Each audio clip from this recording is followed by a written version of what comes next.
3, 4, 5. Please open your eyes. Welcome back.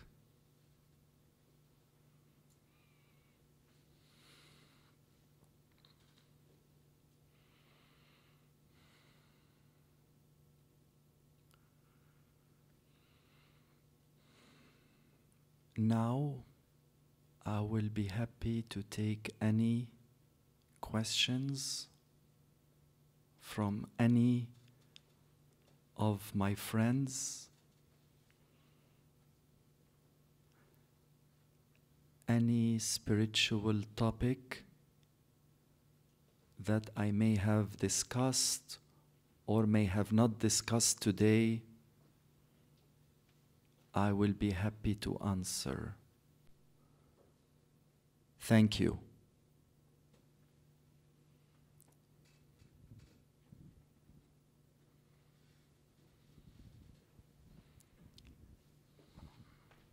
Hello. Hello. Sir, I wanted to ask you, what is the nature of God? Apart from, we hear God is love, but apart from love, what is the nature of God? Thank you. The nature of God is simply love. God is love, and love is God. But here I would like to draw your attention that when we mention God, we mean the ultimate creator. The ultimate creator who is also totality of consciousness. Can I ask another question, if that's okay? Please. So, sir, since the nature of God is love, then at the same time, in this creation, why isn't there just love itself? Why are there other things as well, apart from love, like duality, pairs of opposites? Why Thank you. Just love?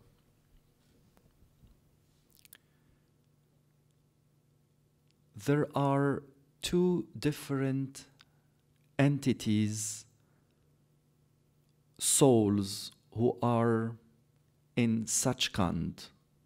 There are the Hans and the Bans. We are the Hans. We are the more adventurous ones.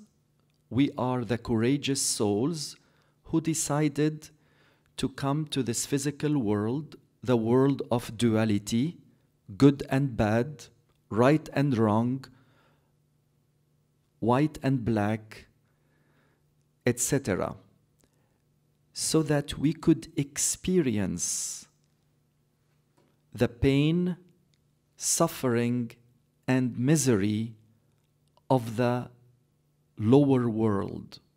Why?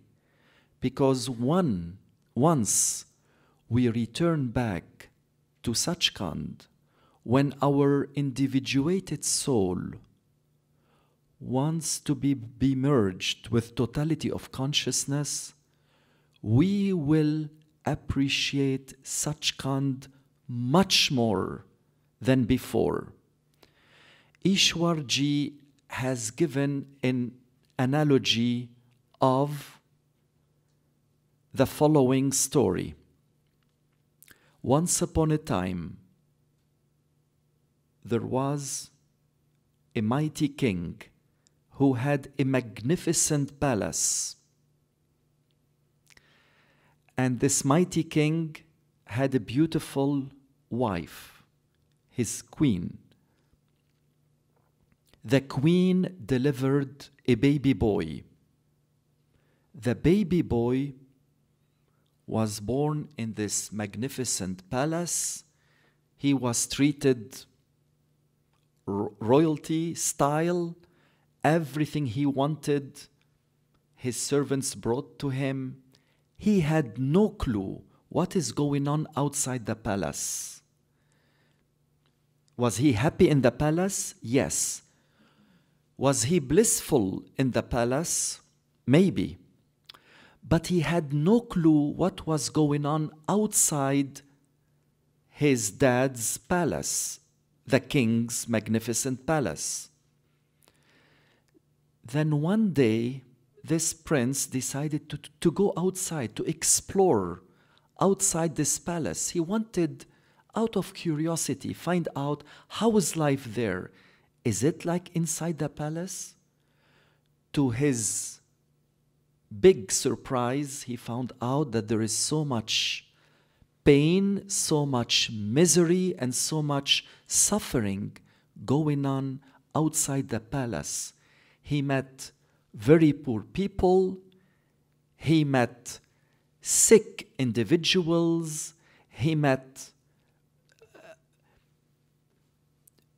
local populace who were so sad in their lives that he was in complete shock. Once this prince returned back to the magnificent palace of his dad's, then he started appreciating the palace more. There was more gratitude and there was more appreciation from the prince to the palace, because he realized that the world outside the palace is a bad one. There are so much pain, suffering, and misery outside the palace. Similarly, we, the Huns, decided to embark into the greatest adventure of all existence. We left Sachkhand thousands, maybe millions of years ago. We embarked into this adventure to experience the lower worlds, the physical world particularly, but also the astral world and the causal world. The physical world, as Ishwarji has explained to us, you can create and you can burn karma, both at the same time. On the other hand, the astral world and the causal world, you can only burn karma. You cannot create a new karma. So back to your question, why is there this world of duality, since God is pure love and there is so much, as you see in this world, pain, misery, suffering, world wars, regional conflicts, starvations,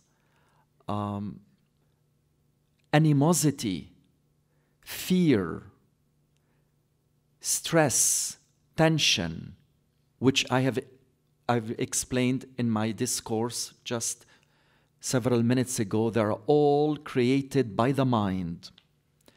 It's simply when we return back home one day, we will have so much gratitude and so much appreciation in Sachkhand.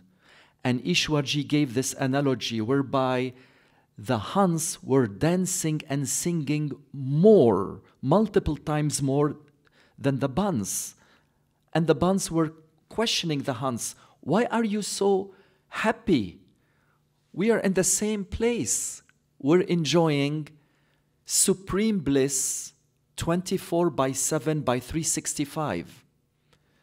Then the Huns will reply to the Bans, you have no idea what is going on outside Sachkhand. So this is an analogy whereby Ishwarji has used multiple times to explain to our human mind why there is this world of duality, why God allows so much pain, suffering, and misery in the physical world. So, sir, since the soul wanted adventure, and soul being a drop of love or God is of the same essence of God, so in that sense, God is also adventurous. Apart from being pure love, God also is an adventurous being, if I may call it a being? Absolutely. Yeah. God, in addition of being love, the embodiment of love, is also adventurous. And that's why he asked certain souls in Sachkhand, who would like to accompany me to the lower world? Who would like to go and experience the world of duality? And not everybody said, yes, we are on board. Only the adventurous ones, the ones who really had curiosity to go and check out the physical world. But before leaving Sachkhand,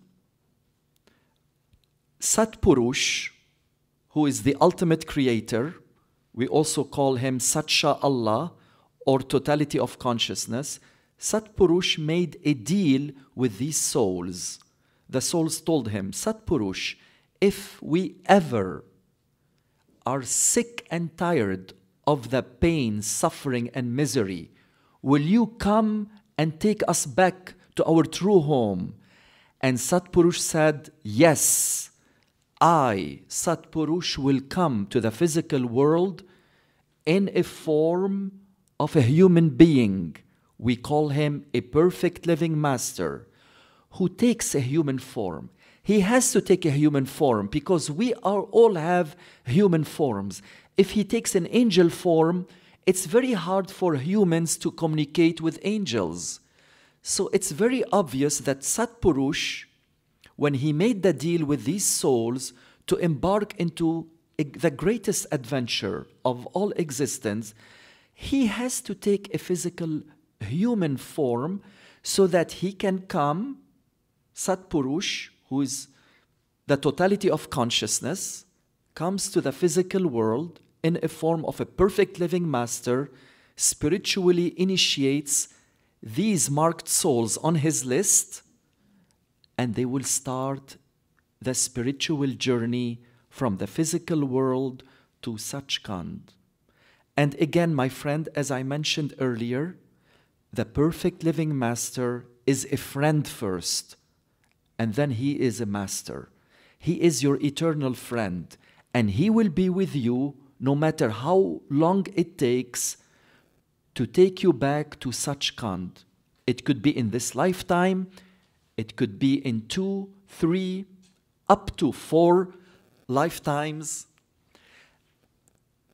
It could be in the astral world. It could be in, you may spend some time in the astral world because it's so magnificent.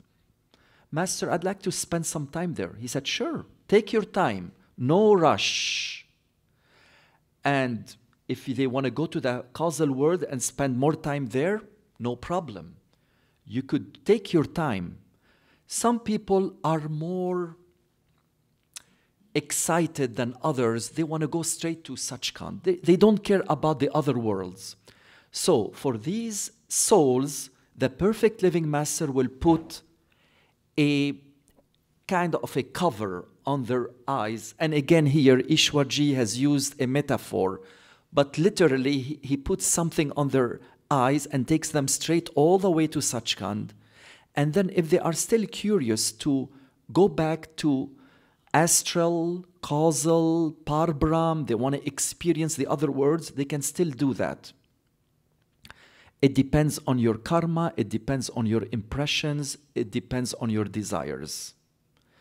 But to answer your question, yes, God is absolutely adventurous. Thank you.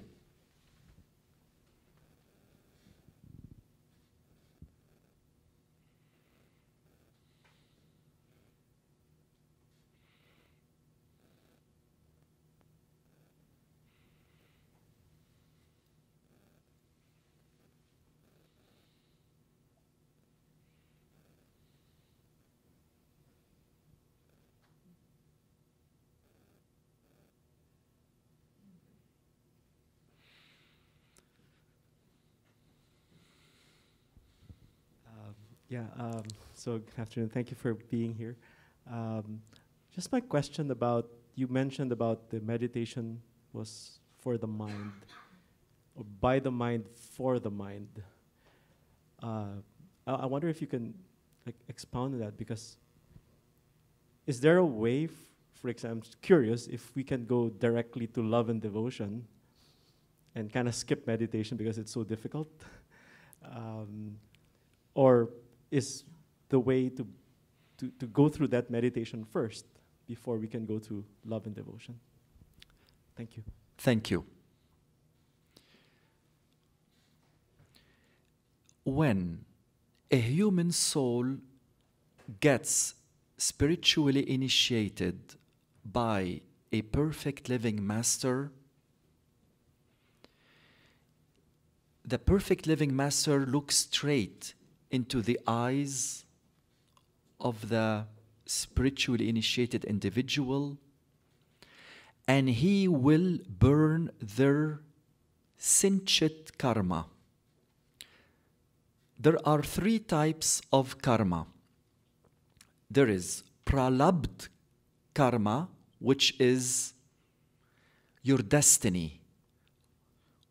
Who are you? In which country you are going to be born? In which country you are going to live?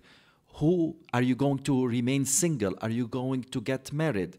Are you going to have children? What are you going to do in life as a living, an honest living?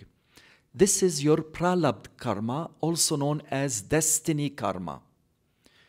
The second type of karma is called kariman karma, the present karma. We are all now present, we are here and now, and we are creating some type of karma. This karma is called kariman karma, the present karma. Now, there is also a third type of karma called sinchit karma, also known as reserve karma. This karma is from what we have done, wrong things in previous lifetimes. It could be hundreds of years ago, thousands of years ago, hundreds of thousands of years ago, or even millions of years ago. This reserve karma is virtually impossible for a person to burn. It cannot be burned in 1, 2, 3, 4, or several lifetimes. So when a Param Sant Satguru, a perfect living master of the highest order, initiates spiritually a human soul, he or she will burn their reserve karma. But they still have 2 types of karma that the disciple has to burn or to take care of, and that's the pralabd karma and the kariman karma. Meditation is important. Why? Because it will burn your karma. Ishwarji has explained in many occasions that meditation, although it doesn't take you beyond Trikuti, which is the highest region of the causal world, is important because through the process of meditation, especially if you do it with love and devotion, will burn your pralabd karma and your kariman karma.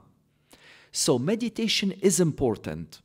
And like I mentioned, meditation is done by the mind, for the mind. Yes, absolutely. Now, there are some exalted souls who simply do not need meditation to reach their true home.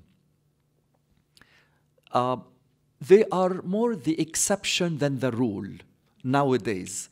But there are certainly some exalted souls, who we call them old souls, who have been around, who have been initiated in the past by one perfect living master or more than one perfect living master, and they simply advance spiritually very quickly without doing meditation. Meditation is tough, and Ishwarji has explained to us that meditation is probably the most difficult seva for a disciple of a perfect living master to achieve. Seva means selfless service. It's not easy for a person to practice Surat Shabad yoga meditation, Why? Because your mind is fighting it. Your mind doesn't want you to go beyond the mind.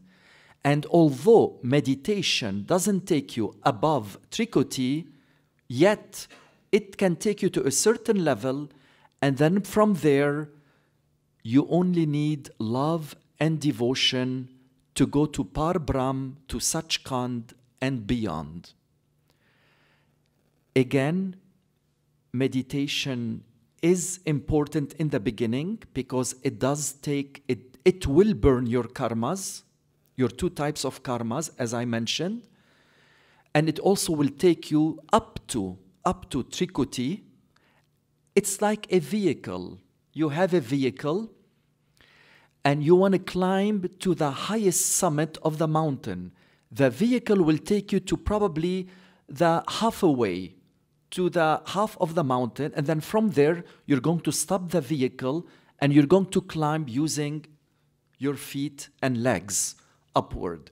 Similarly, meditation is merely a vehicle whereby it's going to take you to Trikuti, and then from there, you only need love and devotion. But there is a little caveat here, my friends. Although Ishwarji has clearly explained that meditation is done by the mind, for the mind, you can use your imagination to do your meditation with love and devotion. If you do your meditation with love and devotion, you will get more spiritual progress than if you do a mechanical meditation. So there is a caveat here that meditation, although it's a mental practice, it has to be done with love and devotion. And love and devotion, as I explained in my discourse, are beyond the mind. Love and devotion belong to the soul. That's what the soul strives for. The soul wants only love, and the soul wants to be merged with totality of consciousness. The soul by itself does not care about meditation. The soul has only one purpose. The individuated soul wants to be merged with totality of consciousness, with Sat Purush. That's all. The soul does not care about meditation. Yet, meditation can be practiced with love and devotion to achieve maximum progress, and then at a certain point, you only need love and devotion to start your Par Brahm, Sachkhand, and beyond journeys. Does this answer your question? Sheshyani. Hi, Tarek ji, and welcome, and thank you for being here. So my question is, just based on what you answered about meditation, you know, sometimes when we're meditating, you have some really good times in meditation, and then you go through a very dry spell of meditation where meditation, sitting down for meditation itself is such a, you feel like it's a chore. Your mind just does not want you to sit down. And it's not about the experiences, it's just like just sitting down for meditation becomes really hard. So how do you, in like at that point where it's more like you get angry at yourself for not being able to meditate and you get frustrated. So how can we keep our meditations on without worrying about what the dry spells are all about? And we can continue that, and how can we inspire ourselves to keep on moving and not worry about what's happening around us, and not listening to our mind more. So could you, and why do we go through these dry spells? Are they important for our growth, or what's with that your meditations take a break in between? And then how can you restart it with the same vigor and that love and devotion that we are talking about? Thank you. Ishwarji has explained to me on a one-to-one meeting in his house during the COVID-19 pandemic that meditation is not merely to sit down for 2.5 hours and do your Simran, Bhajan, and Dhyan, which are the 3 parts of the meditation as taught in Sant Mat's philosophy, known as Surat Shabd Yoga meditation. It's not that. Meditation is rather a way of life. Sitting for 5, 10 minutes or half an hour or even 2.5 hours and doing meditation, that's simply not going to make it. As you know, as we all know from our experiences, sometimes we have very powerful meditation sessions. On the other hand, sometimes we get so-so meditation sessions, and sometimes our mind bombards us with so many negative thoughts during meditation. One meditation cannot be the same each and every day. It's part of the physical life. Physical life, which is the world of duality, has some good days and some not that good days. And similarly, some days we're having some really good meditations, other days we're having some bad meditation. Ishwarji has explained that there are things that the spiritually initiated disciple can do whereby he or she can achieve maximum progress. If you can repeat your Simran with love and devotion during your daily activity, it will be great. And Ishwarji told me, Tarek, don't take my word for it, test it out. And I did test it out and it worked fine with me. In fact, during my daily activities, whatever I'm doing, whether I'm having a meal, whether I am in the bathroom, whether I am sitting with the family, I am mentally repeating the Simran with love and devotion. That is equally as good as sitting and doing your 2.5 hours of meditation as instructed to us by our perfect living master. So this is one thing you could do. Say you are at home and you are cooking for your family, you can simply start, and it's a practice, and perfect practice makes perfect. In the beginning, you may find difficulty, but while you are cooking in your kitchen, just go ahead and start mentally repeating your Simran with love and devotion. You are going to feel so good. And not only that, your food, which has been prepared by you with love and by the power of your Simran, is going to be so nutritious, so delicious, and so sattvic for you, for the family. On my personal experience, whereby I was in an environment of war, and Pitashri has given me his promise that nothing will ever happen to me physically. And although it was an extremely dangerous area where I was, I did not experience any physical harm in any way, shape, fashion, or form. I was protected by the power, by the infinite power of my perfect living master. Therefore, dear brother, when it comes to karma, the perfect living master has the full capability to modify your karma in any way, shape, fashion, or form. Your perfect living master knows best. When he looks at your eyes, my brother, he knows where you are at this moment, and he knows where you're going to be.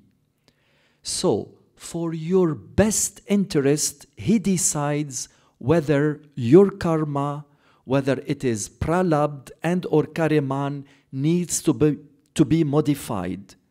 He may do it for you, he may not do it for someone else. Please remember, dear friends, that the spiritual path is a customized journey.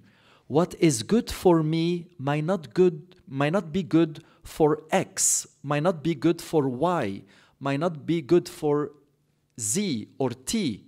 So therefore, the perfect living master has the absolute power to know by looking at the eyes, by giving you his darshan and drishti.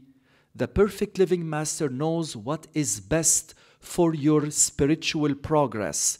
And based on that, he will decide if he needs to modify your karma, burn your karma, keep your karma as is.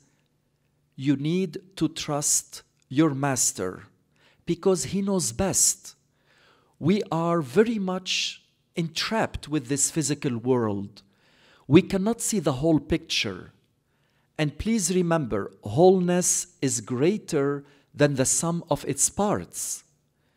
The perfect living master, who is the embodiment of Satpurush, the ultimate creator in existence, he is in all levels at the same time. He knows what is good for us. He knows how to proceed.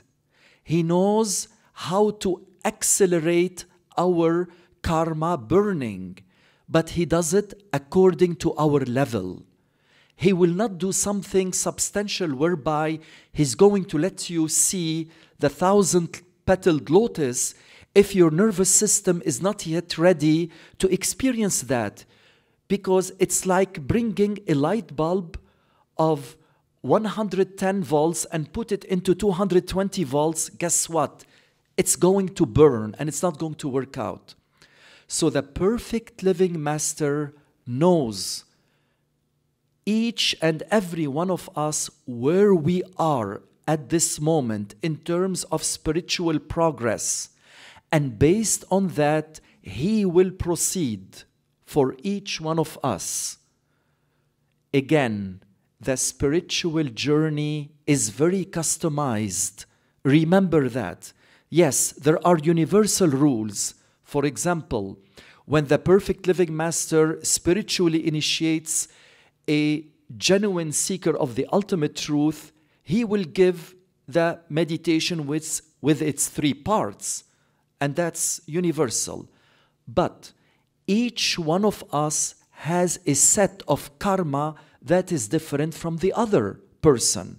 And similarly, when the perfect living master looks straight into our eyes, and as we know, eyes are the windows of the soul. He knows where we are at this moment, and he proceeds according to our best interest, not his best interest. The perfect living master has already fully realized himself, and he has fully merged with Satpurush. But he does it out of love, out of mercy, and out of compassion for his beloved disciples. Brother, does this answer your question? Thank you. Tarekji, thank you so much for being here.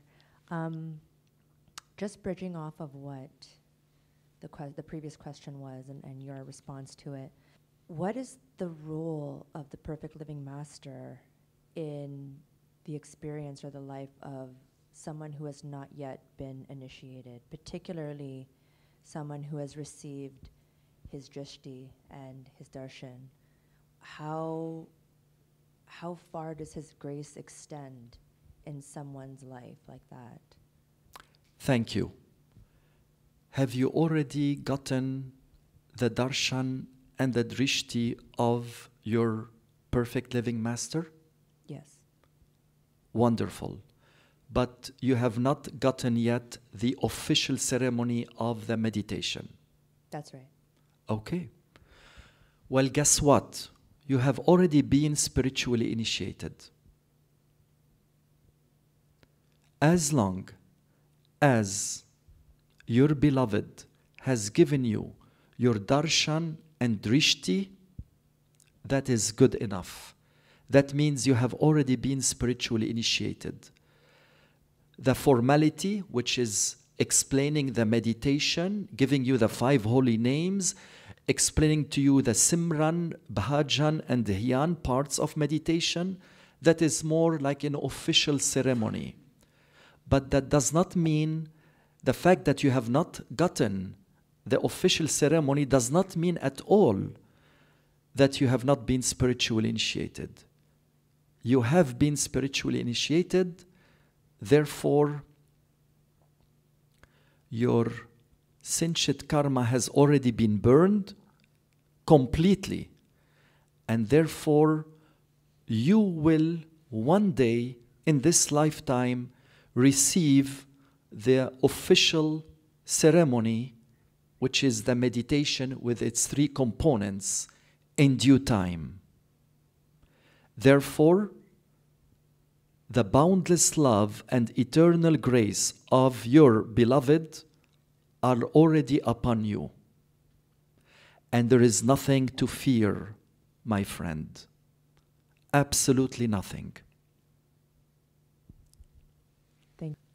Okay, I've got a question in regard to the DVD, which in regard to the karma.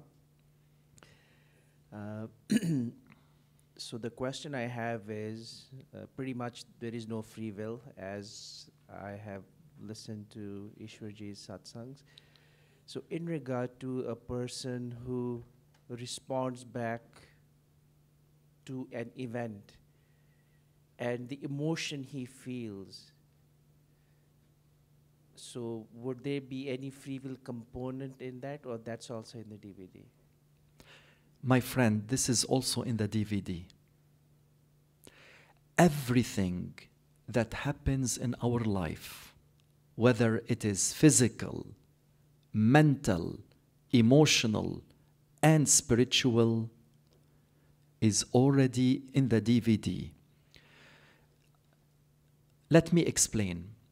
When Satpurush has asked the adventurous souls to embark into the greatest adventure of all existence, and these souls have said, yes, Satpurush, we will explore the lower worlds, especially Pinda, the physical world, and Satpurush has made a promise to these souls that he will come in due time, pick them up whenever they had experienced enough of pain, suffering, and misery.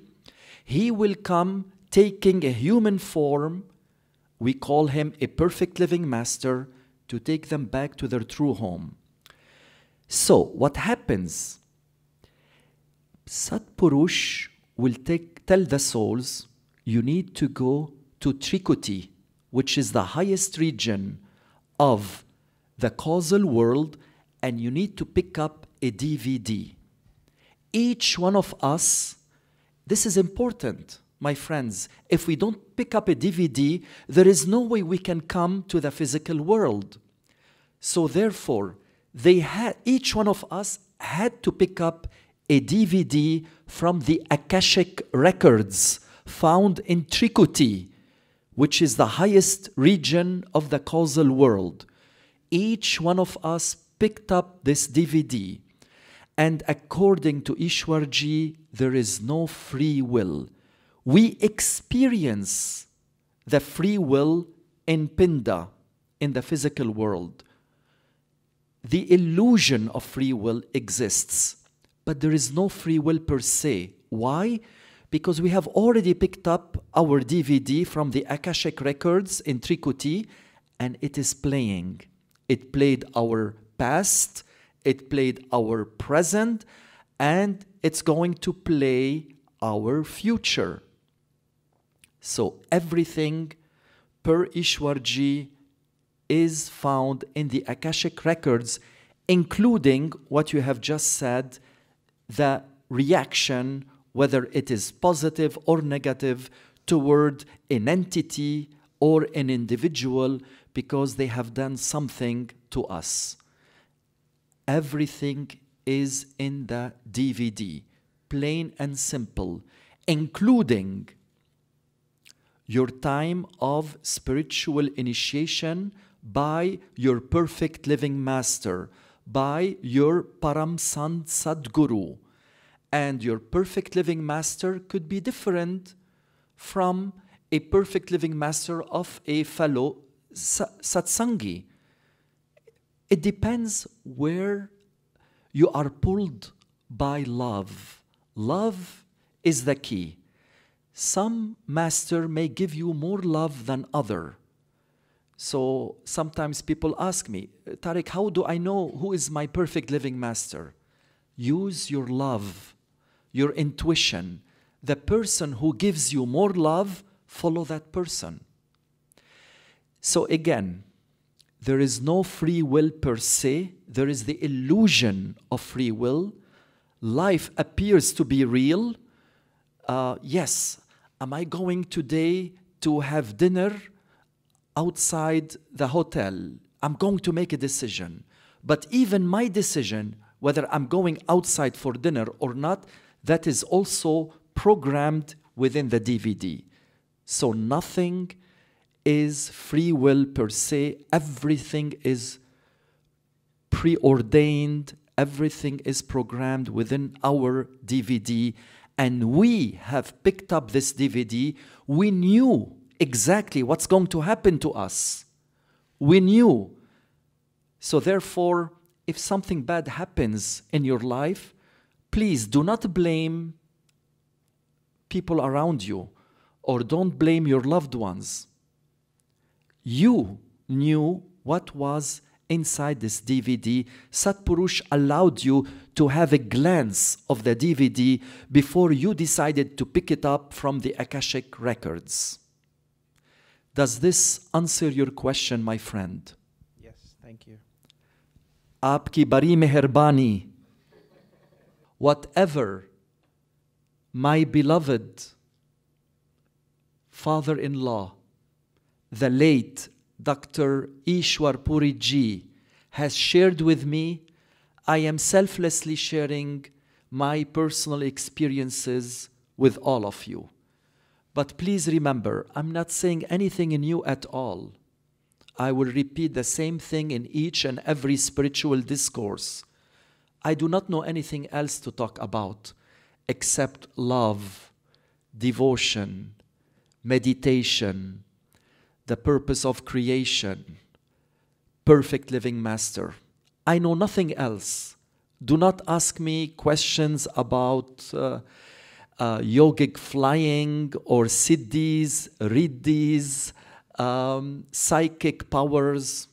That's not really my interest. And I don't think any of you is interested in that. We are all in the same boat, my dear friends. We are embarking together from the physical world to reach our true home, Sachkhand, in order for our individuated soul to totally and completely merge with Satpurush. And Ishwar Puri Ji has made his promise, and he's going to have all his spiritually initiated satsangis reach Sachkhand in due course. Ishwar Puriji will never ever fail on his promises. And that is my personal experience. Thank you again for coming today. Ishwarji's love and grace are always upon you.